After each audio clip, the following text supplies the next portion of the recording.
Dear body, I'm sure you aren't absorbing everything that I'm saying right now, but the gist of it is that I truly do love you. The TMI Project Story Hour presents the Period Power Stories podcast, where we tackle taboos about periods one story at a time. All storytellers are members of the Kingston High School Period Power Club, a group dedicated to destigmatizing menstruation, raising awareness of period poverty, and inspiring action to ensure free menstrual products for all students. In 2023, club members took a 10-session TMI Project True Storytelling workshop and wrote about their own experiences with periods. Now, we're sharing these stories to continue the conversation. The views shared in this podcast are solely those of the subject and don't reflect the beliefs or opinions of TMI Project. This podcast is for entertainment and informational purposes only and is not intended to be a substitute for professional medical advice, diagnosis, or treatment.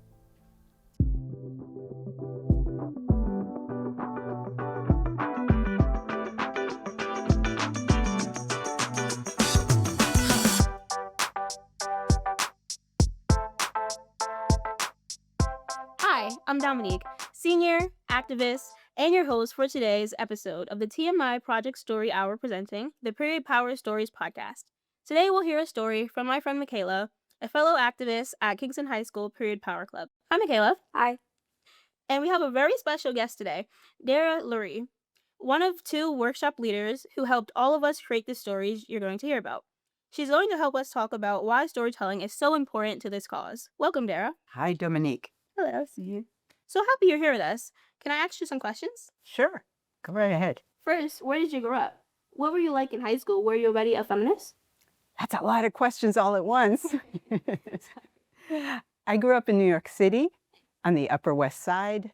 I don't think I knew I was a feminist consciously, but I think latently I always knew because of my heroes, like in all the stories that I read. And in 11th grade, I decided I was a feminist because my friends were fighting for more gym rights for girls. We didn't have the same classes that the boys had. So that became a big issue. And at that point, I was like, yeah, I'm a feminist, definitely. Sign me up. What led you to do social justice? It all starts with stories for me because I'm a writer and storyteller, and I understand the world through stories. That's how I learn about the world, through people's stories. And I started by writing about my own stories and trying to understand myself. And I don't know, one thing led to another. Once you start to see your own issues, your own challenges, then you look around and you say, hey, other people have issues and challenges. So I think other people might have a more intentional path to social justice. They might have come out the gate saying, yeah, I'm for this or I'm against that. But for me, it was really the stories that kind of led me down that path, like little breadcrumbs. I feel that you can really understand not just yourself, but like other people through writing. I feel like you can express a lot more through your writing. So I'm really happy that you got into it. The fact that you were able to help us with our stories too. It was a pleasure working with you. Yes, same. We often think a lot about period justice in schools, but what does it look like in a workplace? Like, how does your day-to-day work intersect with issues related to period poverty? I think, again, it's a question of stories that taught me things that I didn't know. Like working with you all back in, I think it was 2023, was it? Yeah. I started to learn things that I didn't really know before about period poverty and stigma. Because, yeah, when I was about your age, or even younger, we didn't really talk about much related to menstruation. My mother just randomly left this book lying around the house about sex and sexuality, and I think she was avoiding talking to me, so she figured I'll read any book I see. Yeah. So she left this book, but I think I went to other pages. Like I think she wanted me to learn about menstruation, and I was like, "Ooh, you can do that." Or you can So The book there. yeah, she did. But yeah, so it was really kind of stuffed under the carpet. So I started to learn through your stories. Also, when we did stories for choice, hearing about how much struggle there can be around menstruation and how much it's neglected, like the health aspects of it. But when I think about the girls and women who actually experience extreme pain and debilitation from menstruation, that's just, it's outrageous that there isn't more attention brought to it and there aren't fixes being made available, or even just to know about the issues, like have names for things is a big deal. It's so interesting that like we live in New York, right? Like a very progressive state. Yet we still lack a lot of education about menstruation and so many other things like sex education, all of that stuff. So it's really crazy to think about that and then think about how like other places are really, really lacking compared to us. So it really puts that into perspective. And like even our school specifically, like we got our period products, and that's great. And we're still working on getting better quality ones. But to think of other schools and other places where everything is just avoided totally and there are no period products, you're not getting a book that your mother is giving you to read, like there's nothing. Mhm. Sad. I think it makes it really hard when things aren't spoken, when they're not named. By the way, you just mentioned Stories for Choice, and that's a really good point to bring back to because that's where we all met. But I also realized that our audience here doesn't know what that is. Do you mind explaining? Sure, I'll do my best. I think it was in 2022 that you all came and you were volunteering at the program. And there was 2023 as well as follow-up. So it was 2 years of Stories for Choice. One was in advance of the court's decision to abolish Roe v. Wade. And so we were ahead of the curve with that program. We did a big call for storytellers nationally to get women to come forward and share their stories around reproductive freedom. And we had an amazing, well, you were there. We had an amazing collection of storytellers. And we had the show at the Senate Garage. And in the course, and I was one of the workshop leaders in that cohort. And so I was learning so much that I didn't really know about the struggles that a lot of women faced around reproductive health and justice. And I was speaking about like health issues. And I just remember there was a young storyteller. She was probably the youngest in the group. And she had a condition, and I don't remember the name, so I won't try and say it, but it extremely debilitating and, would cause her to be curled up, in a fetal position in her school bathroom. And nobody acknowledged it. The nurses didn't, the teachers didn't. So not only was she like in excruciating pain, she had no acknowledgement. So it's like this double whammy. And so Stories for Choice was really working to name things and put faces to these stories. Can you talk about something that happened to you in your early menstrual years? Like, what do you wish someone had told you before you had got your period? I wish that my mother had, instead of leaving a book, I wish she had talked to me about it.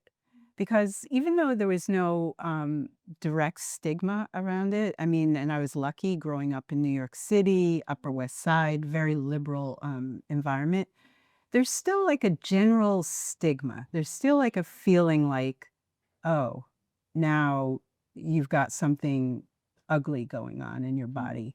And I wish my mother could have talked about it and made me see it as something positive rather than just something to manage. I think that's interesting that you say that because I had almost a different experience. Like with my mom, she never actually told me about periods or menstruation or what it would be like for blood to come from your vagina. Like I just had, I got my period one day in the bathroom during quarantine and I was like, oh my gosh, what is this in my underwear? And then I told my mom and she's like, oh my God, you got your period. And I'm like, okay. And she's like, oh my God, I'm so excited. Like, this is how you put a pad on and there you go. And I was like, okay. But there really wasn't anything to get me ready for that.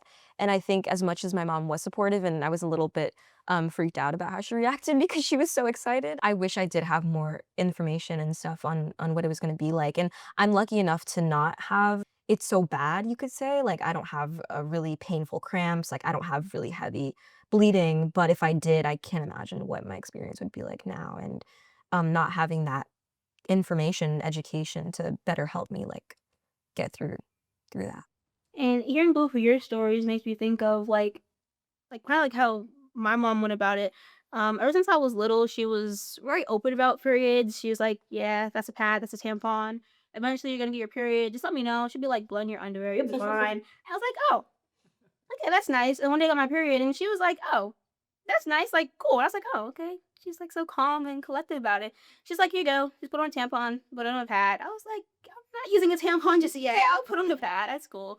And I actually didn't really know how to use a pad. Like she would always tell me like this is what it is, but she would never like really explain it. She was like, "You just put it on your underwear and just put the wings around." I was like, "Okay, figure it out," and I did. And that's what That's sucks, actually I what I did. think, not about tampons, but the way that people educate like menstruators about tampons is that like tampons can be really useful for people with a heavy flow.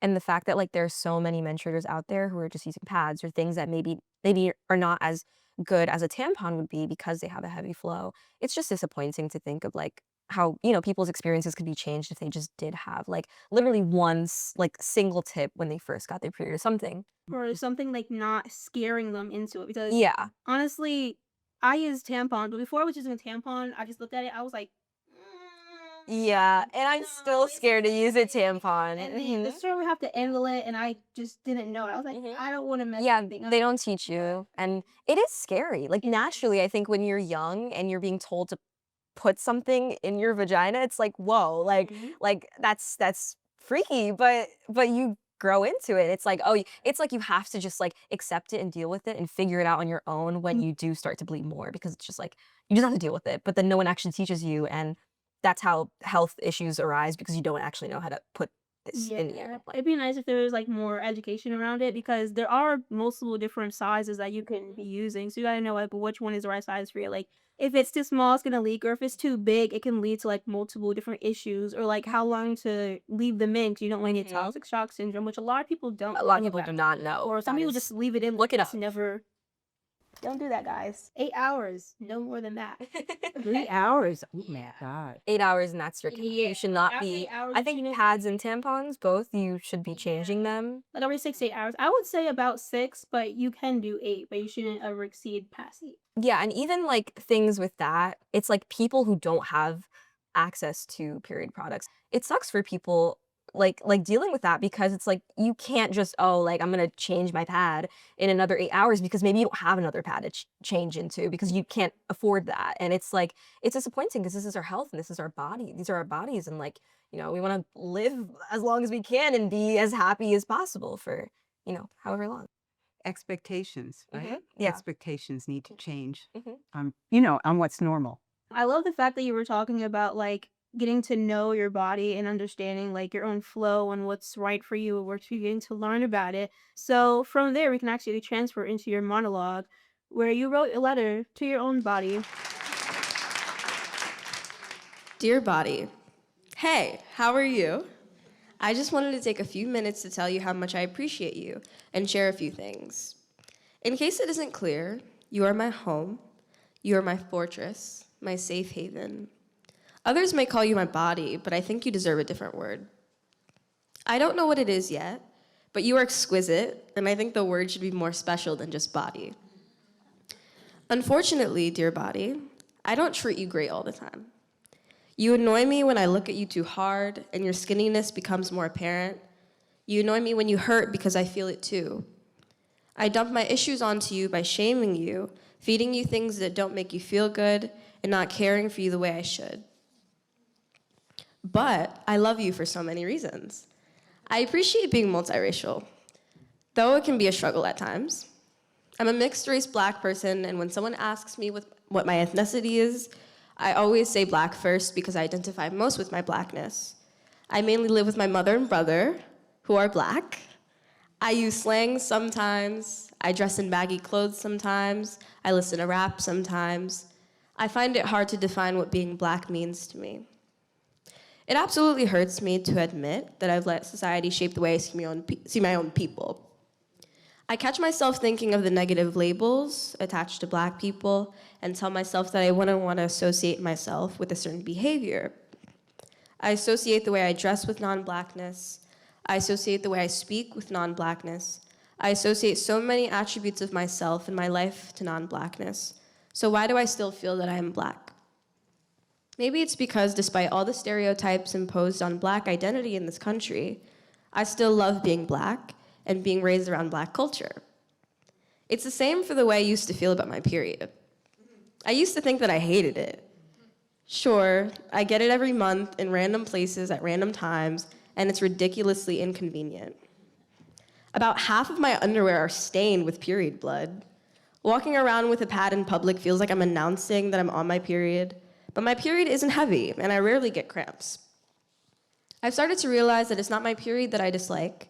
It's the negative attitudes and behaviors from non-menstruators that I have ill will towards. Body, I know you feel as if you are a burden to me, and I understand why you feel that way. I've let non-menstruators' judgment influence how I treat you. I've received so many messages about period blood being disgusting. No one else accepts you in my life. Sometimes I question why I accept you in my life. But the answer is that I need you to function. I need you to maintain and sustain my being, mentally and physically. I thank you for giving me the opportunity to have this common ground with 1.8 billion people around the world who also have a body that menstruates. Also, my period is literally connected to the moon cycles, and that's wild. I give my deepest thanks to you for helping me learn how to control my emotions when they're so strong that I feel helpless. Every time you bring me pain, every time you hurt me, I grow stronger and more relentless than before. Dear body, I'm sure you aren't absorbing everything that I'm saying right now, but the gist of it is that I truly do love you. I'm sorry that I cannot make a solid promise that I will always treat you with kindness and care in the future, but I hope you understand that flaws take time to edit, and I will try my best to act on my love and respect for you. I may sound like a manipulative boyfriend, but I do care. And one day, you'll be accepted. I promise you. I'm doing everything I can to make sure of it. Love always, your favorite human.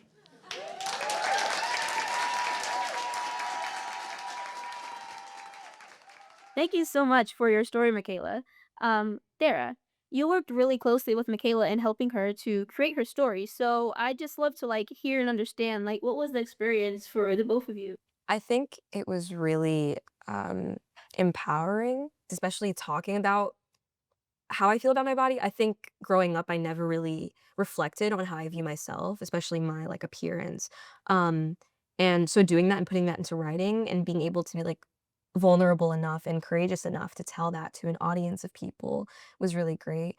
So I think the experience was wonderful, and seeing the whole process of everything, just rambling, ranting all of these thoughts, and then having someone be able to go back and edit it and see what made sense, and being able to tell that in front of people, especially my mom. It makes me feel good that I'm being vulnerable enough to, especially younger people, especially women, young girls who don't feel comfortable talking about how they feel about their body.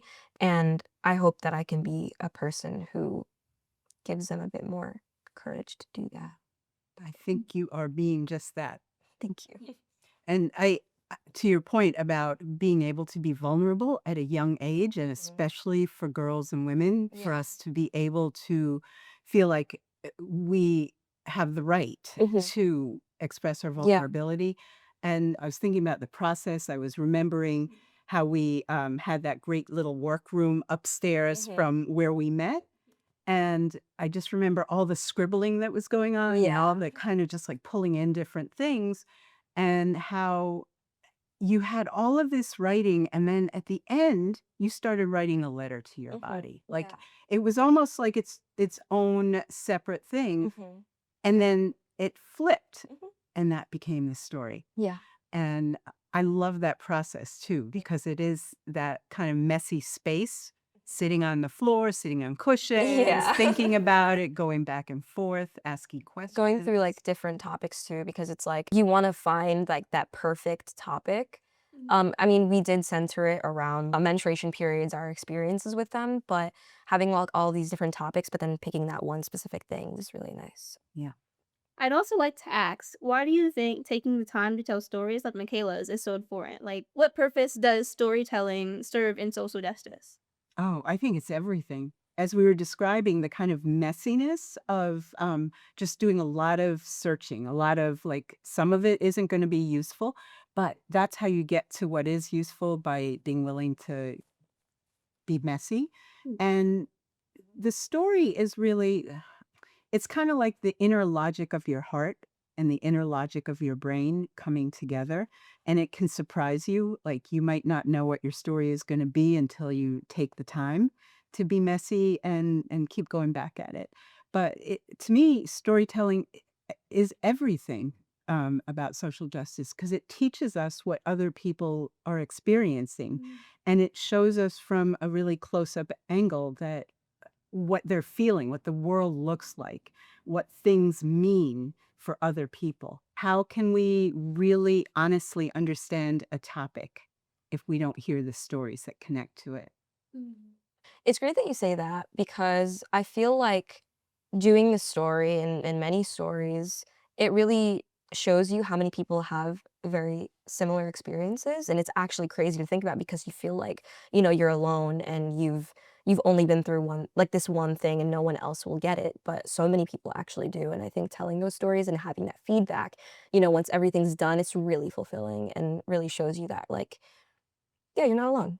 Mhm.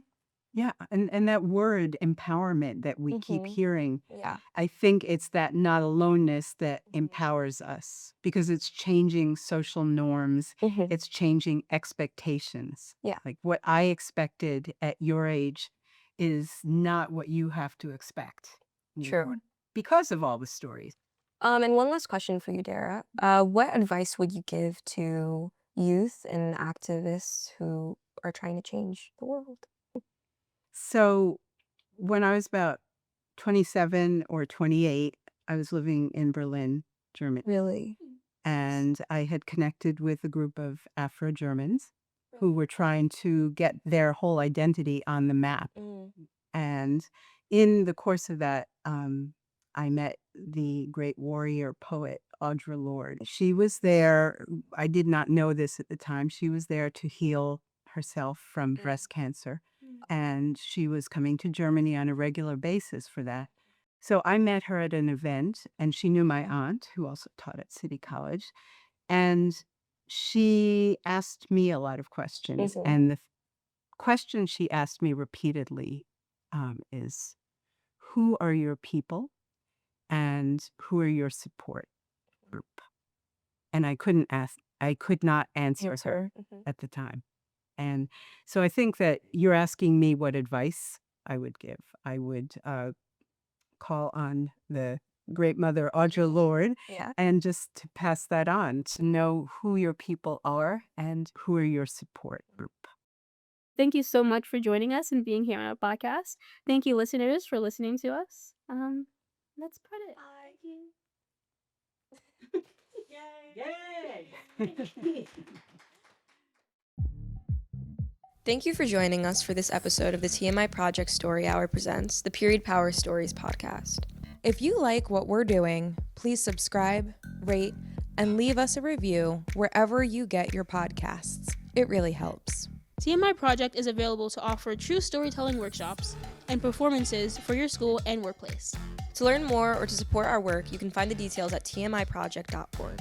This episode was produced in partnership with HUDSY and Kingston High School's Period Power Club. It was written and produced by Hayley Downs, Raine Grayson, and Blake Pfeil. All episodes are shot and edited by HUDSY. Special thanks to our partners for their generous support of this work. The Hudson Valley Foundation for Youth, the Rowley Foundation Fund for Women and Children, and the Stavros Niarchos Foundation. We couldn't do it without you.